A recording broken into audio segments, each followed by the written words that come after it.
Hello, people. Welcome to this little video with me and Helios, where we're going to talk about some stuff on mechanics and how it all segues into Aristotle. Yes, hello, loyal audience members.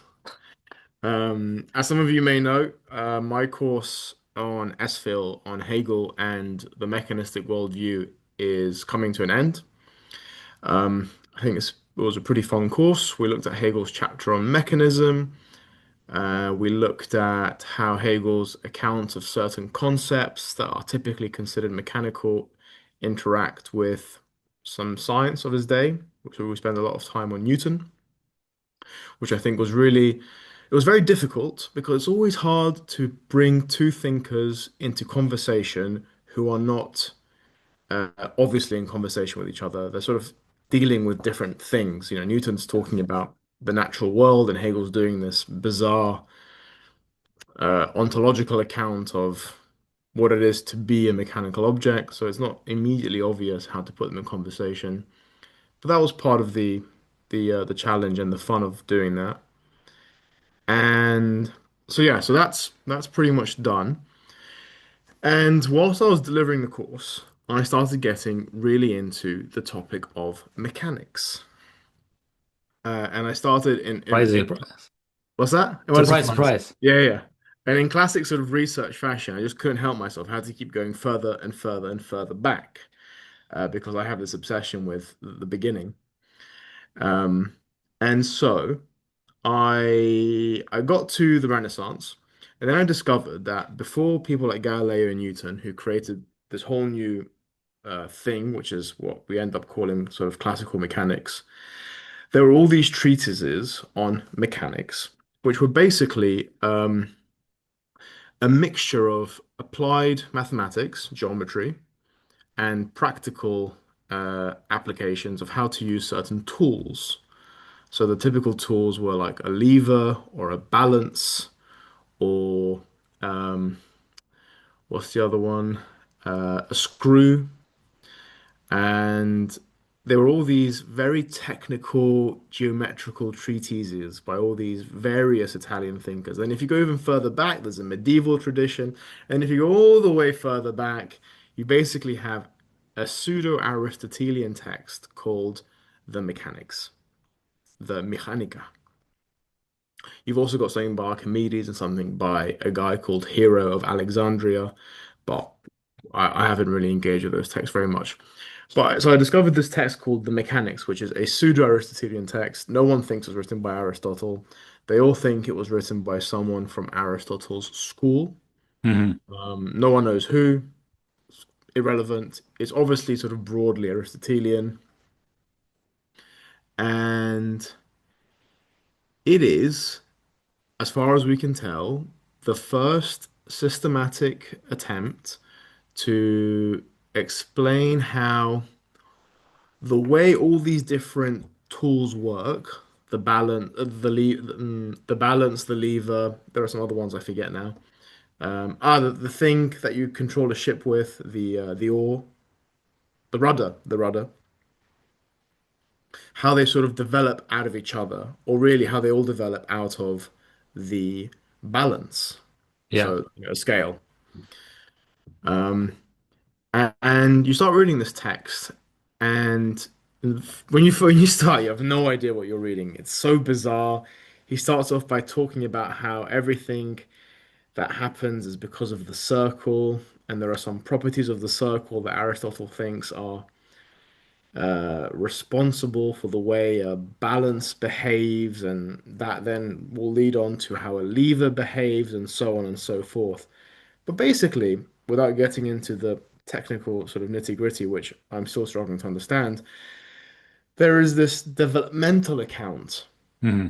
of more of sort of simple geometric principles, like things about a circle, um, gradually becoming more and more complicated.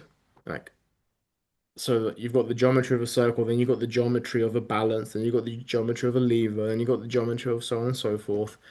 And whoever this author is giving this account of how we can make sense of all these things uh, in this systematic way. And the account opens with this really lovely thing, which is something like things that uh, men can do, we call art, and things that men can do that is against nature, we sort of call we use mechanics, machines to help us do them.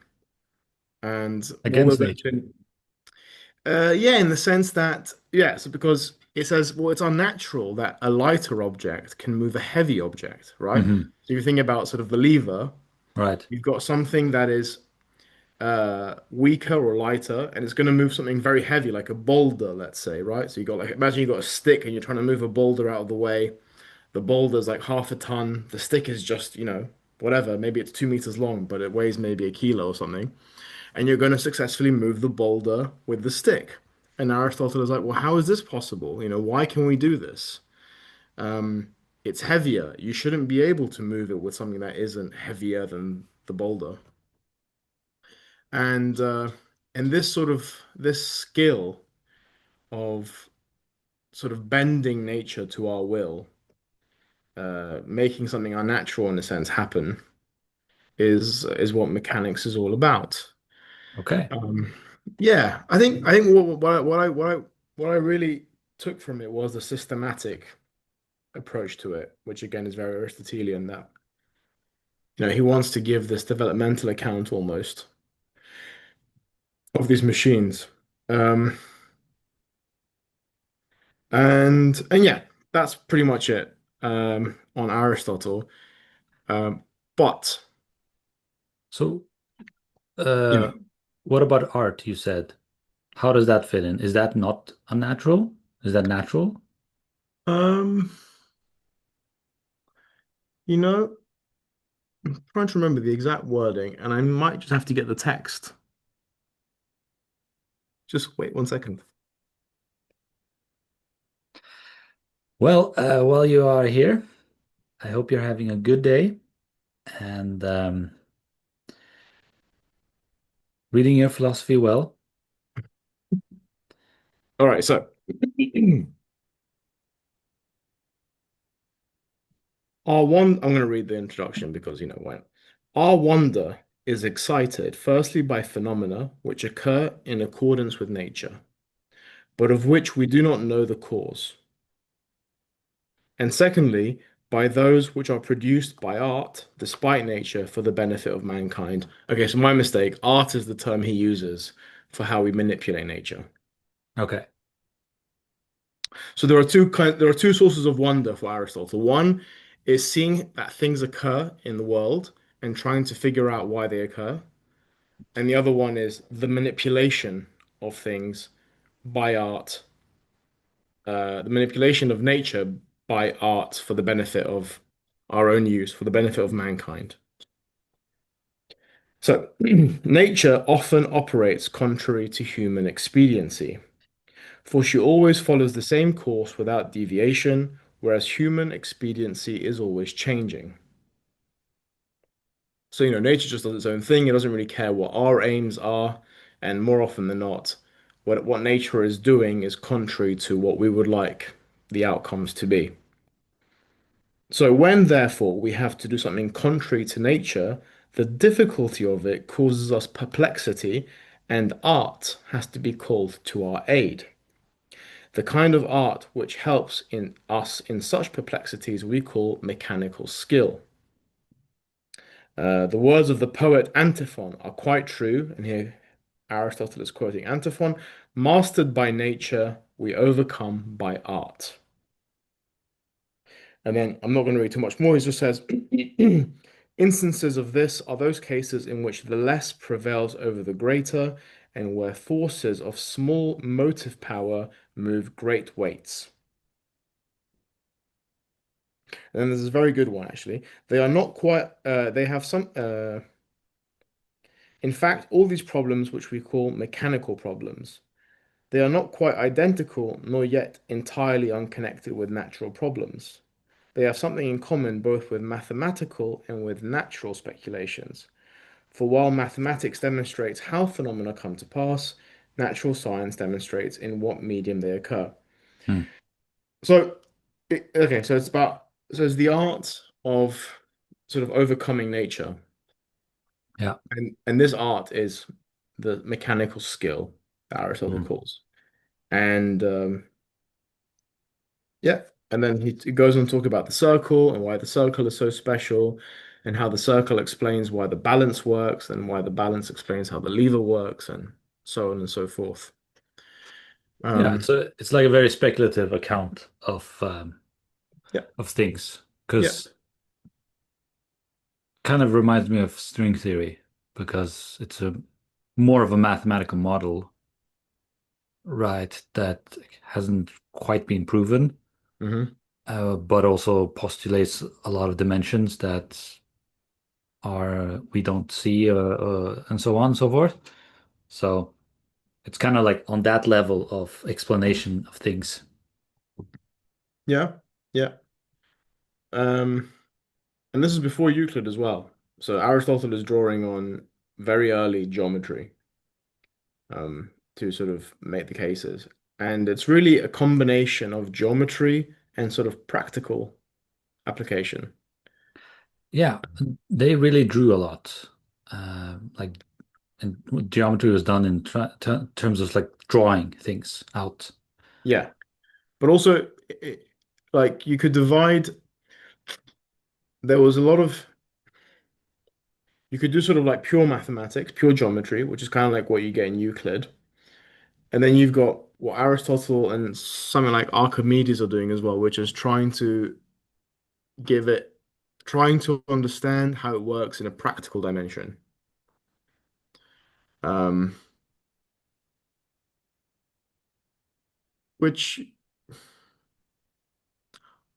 I don't know what Aristotle says about, he sort of has that division between the natural and the mathematical. And as you said, it's very speculative. He's not trying to keep things apart, sort of in purity, but he's trying to see how they sort of come together, how things that you might normally keep apart actually come together to explain something. Yeah, although he does have different subject matters, Yeah, sure. right? Yeah. Yeah, absolutely. Yeah. Right, of course, yeah. Such as the soul. There we go. That's the best segue we could come up with. Yeah. So Um, you've been working on Aristotle's on the soul, right? On the topic of Aristotle. yes, that is what I've been working on and doing a course on it that's open for enrollment as we speak. And it's going very much on a different spectrum, right? Because Yeah. the Hegel course dealt with mechanics, mechanism, what are objects, how do we determine these mindless entities in the world. On the soul is very much going the other way, and it's figuring out, well, how are living, self-moving, and self-thinking entities formed in our world, or what must the world be like such that there are living things in it, Mm. and exploring what those living things are, and if what are the sort of common features, can we say something structurally about them? Um, so yeah, it's going very much in the other end of things. Yeah, very Not so much that much, direction. yeah, it's not so much mechanism, although Aristotle is going to challenge mechanical explanations of life and the soul. Mm. So he has his contemporaries or precursors that he critiques, such as the atomists, which have a kind of mechanistic worldview, one might say, right? Yeah, yeah, yeah. And he thinks that this doesn't work in order to explain life and the soul. He also goes into other views, such as the elements, right? Which Empedocles is a big fan of. Is that something like the soul is fire or the soul is water? Yeah, you go down that route and you say, well, the soul is, three-fourths water and one-fourth fire or something like that, right? Ah, I miss those days. And Aristotle is going to argue, well, this isn't helping us to bridge our understanding. It actually throws us off, and then what he does is he goes into sort of reductios on these other accounts, Mm. shows how they are inconsistent within themselves, right? So it's a form of immanent critique. Yep. Yep. Yeah, When you were reading it, did you think it was, did it have a contemporary resonance? What, like the yeah, I kinds think of so. things he was critiquing or the kinds of issues he was concerned with, did they have a contemporary resonance? Yeah, I think the contemporary resonances have roots going back down to Mm. the ancient times, and things that may appear to be more elaborate or more sophisticated now, but I don't think that's so much the case. And yeah, so he argues against mechanism, sort of this atomic view, but he also goes the other argue against the other route, which is kind of panpsychism, where well, you got soul in everything, like soul is just everywhere, Right. and he also rejects that um, as kind of doesn't work to explain things and what we're really after. Mm. And those are very much things that are with us today. There are panpsychists, both philosophers and non-philosophers who are into that idea, think that it suffices to explain things. You actually have like integrated information theory by neuroscientists or um, Giulio Tononi and Alex and some Professor Koch. I forget his first name. But anyway, there's this theory which is very much rooted in kind of um, thinking of panpsychism, because there the supposition is that you can measure consciousness. So if we figure out, so the idea is that consciousness is a certain factor of complexity, of interconnected complexity in a sort of space, right? And then you can sort of In the figure brain, out, huh? of a space in the brain. No, well, anywhere. Ah, okay. So you have the idea is you would make a device that you can point it at something and you can say, here is a value of consciousness. So you point it at a rock, it has this amount of consciousness. You point it at a wakeful person, you have this amount of consciousness. And then you put it as a person in coma, it'll have a different value. So, but all of this is very speculative and so on and so forth. They're working out the theory. But I think it's very much rooted in panpsychism because basic idea is that you can find consciousness everywhere, right? Yeah. And Aristotle argues against this. Uh, so Do you there are very think, much a lot of threads, I think. what do you think Aristotle's would say to people who try to reduce consciousness to brain activity? Yeah. Who is seeing that brain? Who is watching that brain activity? Where do you Who is first see it? watching? Okay. Well, He right. he would raise that right, okay. Go on, yeah. Yeah, I think so. Like in a certain domain, I think it's fine to look at the brain and so on, but then you're making correlates to something that's not the brain, right? In order to understand those values that you get out of measuring the brain. So you're Hmm. at the very least presupposing that there is some being out there that is having a coherent experience, a rational experience that is then looking at this, Hmm. that pretends that this There we go. experience doesn't exist when you look at that data, which is fine to do, which is what science does everywhere, right? But Yeah, that's what makes it empirical. It just turns a blind eye to various different things. But that wouldn't count as, explaining things all the way, which is what Aristotle is interested in. yeah. Very nice. I've tried to read the text twice in my life, and both times I couldn't get past, I think it's chapter two or book two where he's doing the criticisms of other views. Now it's the first one. Book one is doing the criticisms. Then I never got past the first one. Really? Don't ask me why. I think I really enjoyed the criticisms, and I think after that, I can't remember what happened, but for whatever reason, I never went beyond it. Maybe I found the criticisms too interesting, and I went down a different path each time. Um, Dude, we need to fix you. I know. Absolutely, yeah. I should read it. And it's such a short text as well. The criticisms are juicy. Like he rips Yeah, they're really good though. Empedocles, the atomists. A lot of people are getting their asses kicked, which is Yeah, yeah, beautiful to see. exactly. It's such an engaging part of the text Yeah, so early on that yeah. but he does this. I think like it wouldn't be worth it on its own. He has to sort of clear the ground Yeah. to then build his own theory, which is going to be none of the things that he critiqued, but it's going to take Mhm. bits and pieces from each of them, Yeah. and then he Yeah. constructs his own thing. And book two is about the nutritive and animal soul, and Okay. it focuses a lot on the senses, sense organs, and perception. That's really what book two is about. Mm.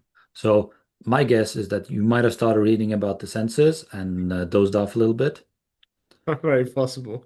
Uh, a lot of the material there is dated, is Right. I think fair to say. Yeah. But it's still an Like the way he conceives of how the senses relate to the mind. no, that is I think still pretty cool and pretty good. No, it's more like, for example, Aristotle didn't think that light traveled. Okay. Yeah, which fair, to be fair to him, nobody did until the 17th century. Mm. Not even Descartes thought that light traveled. Okay. It was a very late discovery, like when it was confirmed that light does in fact travel. Aristotle thought it just, it just It's there. if you see it rising in one horizon and you see it's bright the other one, dude, where it's already there. Like, what do you mean it's traveling? Yeah. Fair enough, though. I mean, that's So this pretty on this hard. score, Empedocles had right, I think, because he Did it? thought that light did travel. So Yeah, you win points some, you lose to some. you win some, you lose some. In speculative natural philosophy, you're bound to get Yeah, 50% of in it right. philosophical foosball, you win some and you lose some. That's it. Um, Um, right, but then in book three, he starts mm, talking about the mind. Or actually, he doesn't use the word mind so much because he chooses to use a whole plethora of different words to express the workings of thinking. So we can say he talks about the mind, but really he's talking about thinking, I think, more like. We like to very, just very bundle possible. everything up in, a container called the mind nowadays, but I think Aristotle was more so expressive with his language. Yeah, yeah. And in book three, you get the big mysteries and you get the Book heavy four hitters. or book three? Book three, Ah. you get the heavy hitters that have like bedazzled the entire tradition after Aristotle, right? The medievals, commentators, Avicenna, Averroes, Aquinas, that gang, a lot of people, like long lineage of commentators trying to figure out what the heck was Aristotle on about. Hmm. Because I think he really hit a nerve when it comes to figuring out the place of thinking in the world. Because on one hand, it seems that what we're thinking about has a sort of truth and validity and being apart from us. So, like mathematical truths, Hmm. right? When you Yeah, understand a concept or an idea, you understand, the form of the syllogism. yeah. That's not something that, belongs to me or you. It's just, it's there. It's accessible for everyone, right? So it seems like something with thinking has this um, timeless quality to it. Hmm. But then you have the stuff that's very much bound up with time, right? And the Like stuff thinking that, about things outside of you, like real things. Yeah, that the practical day-to-day things, figuring out where shell put the sh how to put shells and where and what order and how Yeah. to move around and what to do. Hmm. Uh, and a lot of it is based off of our corporeal makeup, right? Which varies across the ages or across one's lifespan. Hmm. Uh, and Aristotle has to combine these two ideas, which seem absolutely incompatible, right? That's kind of becomes the challenge, the tension that he puts his finger on, and then the rest of history of philosophy just loses their shit. It's like, dude, and the text on this is just so short. It's so little. And everybody just went bananas.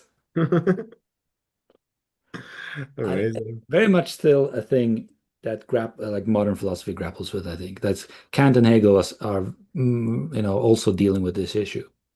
Yeah, right.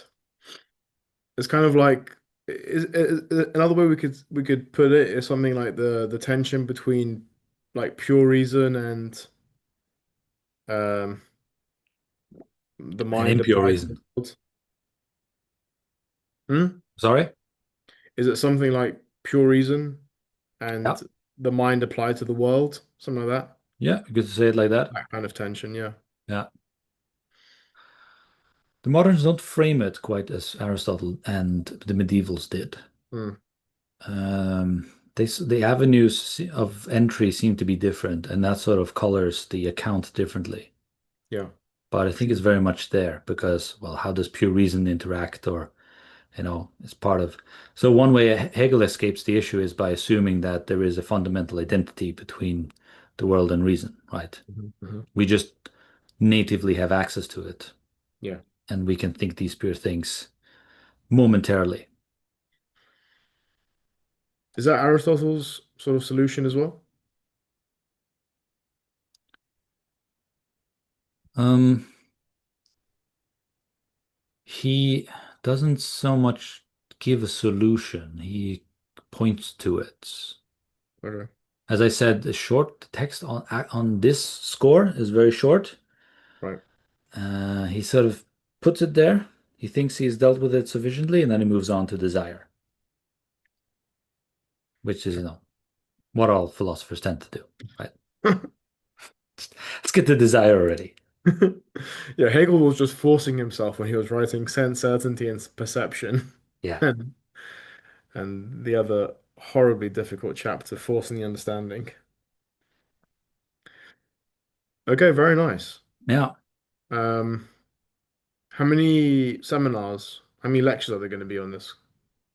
We'll have 7 lectures, Okay. 6 lectures. We'll cover on the soul So one in lecture its per book. entirety. And then we'll have one lecture on the little text on memory and recollection, which follows, which is also bundled into the book there. Okay. Yeah. Very nice. And Sounds we'll very have nice. 15 seminars Okay. Chunky. because we'll have a TA. We'll also do for some facilitate some discussion. So Very we're really nice. gonna dig into it properly. Get a lot of space with each lecture and unpack things. Very nice approach. Okay. Yeah, we Well, we did the two facilitators during the Hegel course last year, and that worked really well, right? yeah, it was really constructive, I think. Obviously, I mean, it goes without saying, the more time someone has to digest something and to talk about it, the better they will, the more they'll get out of it, I think it's fair to say. Um, but yeah, it all sounds very exciting. And I know I'll be signing up.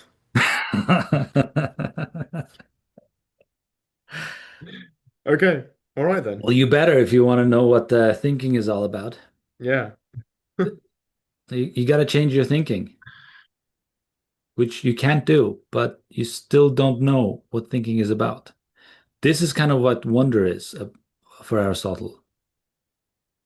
It's a kind of early recognition of our ignorance. We know we don't understand. Hmm.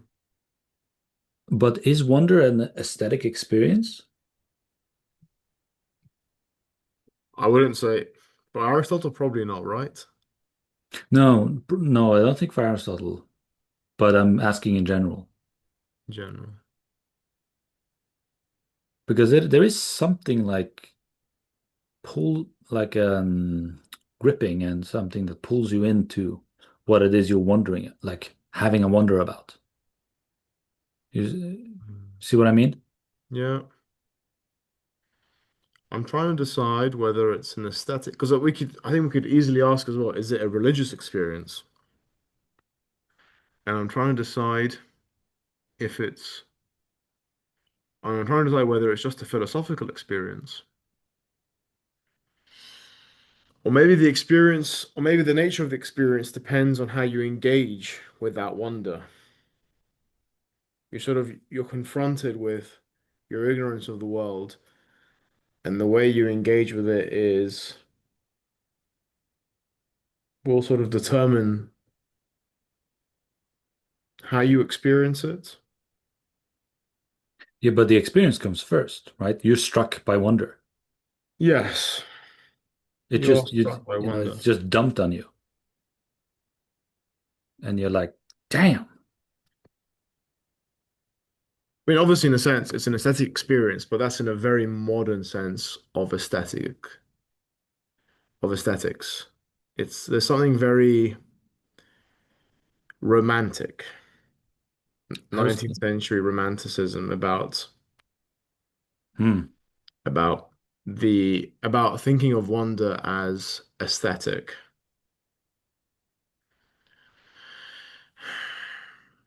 because it's if the aestheticization of experience is not something I think that you're having Kant, for example. At least as I remember it, as I would think about it, in Kant, it's an object. That is aesthetic. Yeah, that generates the aesthetic Well, moment. it depends because you can have there's two classes of aesthetic object experiences in Mhm. Kant. You have experience of beauty and the And the sublime. sublime. That's And right, the yes, sublime exactly. doesn't quite have an object. Yeah, it's a bit more abstract, the sublime. Okay. Yeah. And I guess it is the sublime that I was kind of thinking about when I was thinking about the romantic experience, like the romanticization of experience, of sort of, beholding the great mountain range or the great expanse of the ocean and being struck by um, how small you are and thereby feeling sublime. It's a good question. It is puzzling because there Yeah, seems to be something aesthetic about it. yeah. Something that I'm pulls you in. glad you reminded me of the sublime because I think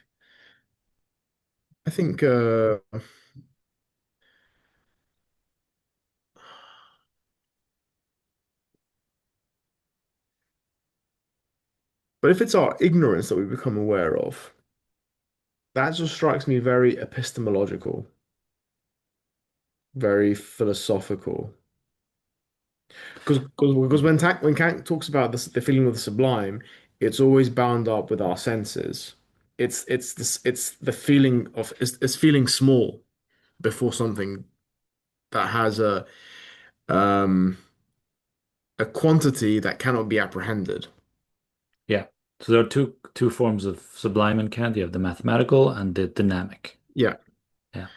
Um and you can what I think he says you can comprehend it, but you can't apprehend it. You can't perceive. You see the mountain range and it seems to go on into infinity. Yeah. You know it doesn't, but your senses can't sort of capture all of it. Um, and so it gives you that feeling of minuteness, of insignificance. And that strikes me as different to the feeling of feeling wonder with regard to your ignorance of the world. Because Maybe, again, yeah. yeah, maybe ignorance is the wrong way to approach it. Maybe what you're encountering is not so much your own ignorance, but you're encountering a mystery.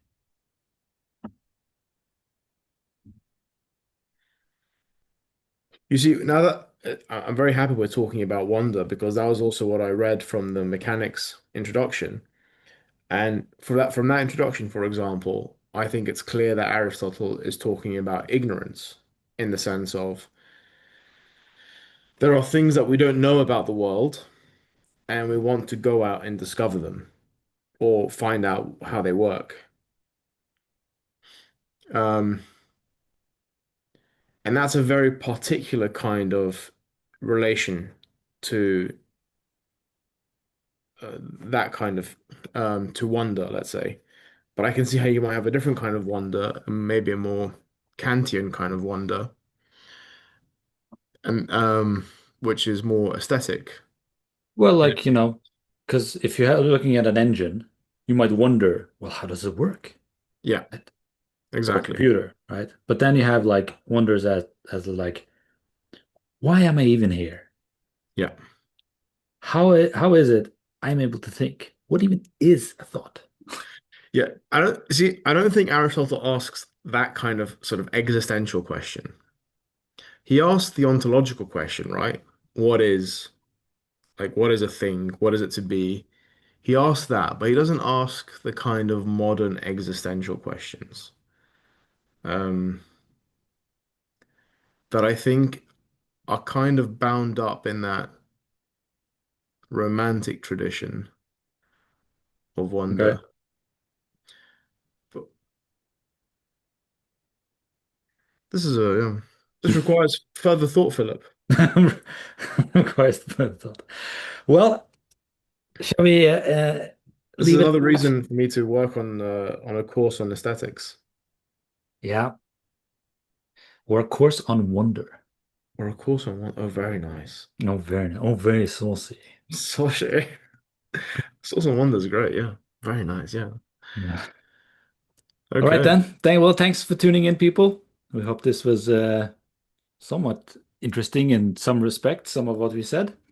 And if you're keen on learning more about Aristotle, check out our course and enroll before before we start our seminars. They start in April the 15th, when we'll be going for 8 weeks. Very exciting. Okay. Thank you everyone for your attention. Bye bye.